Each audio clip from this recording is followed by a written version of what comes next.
دریمه ویډیو اشرف غني څه وویل چې جرګې له ما څه وغوښتل. په پای کې د مشورتي جرګې د پریکړه لیک څخه په الهام اخیستو چې اوس دا پریکړه لیک د دولت د برنامو یوه برخه ده څو ټکي شریکوم. مشورتي لویې جرګې ما ته صلاحیت او مشوره راکړې ده چې د مذاکراتو کوونکي هیئت وټاکم. زه به د مذاکرې ټیم ټاکم، نه د مذاکرې لښکر.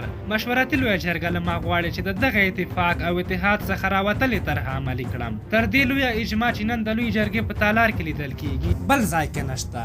ما ستاسو خبرې واورېدې، په نورو اقداماتو کې به یې ټکي په ټکي په پام کې ونیسم. زه حاضر یم چې ستاسو برحقه او مشروع غوښتنه چې اوربند عملي کړم. زه د خپلو امنیتي او دفاعي ځواکونو په صفونو کې دا جرأت او قوت وینم چې په اوربند کې د نظم او ډسپلین عملي کړي. اوربند به یو طرفه نه وي. که طالبان په واضح توګه اوربند ته حاضر وي، موږ کولی شو د هغې په تخنیکي جزئیاتو کار وکړو. دا وې لویه مشورتي جرګه کې د ولسمشر اشرف غني خبرې. تاسو څه نظر لرئ د مشورتي جرګې په باره کې چې څه پایله به ولري؟ خپل نظرونه مو راسره شریک کړئ. ټول افغانستان کې د یوې دوامدارې سولې او د آباد افغانستان په هیله تر بلې ویډیو مو بلو او بخونکي خدای سپارم. د الله په امان.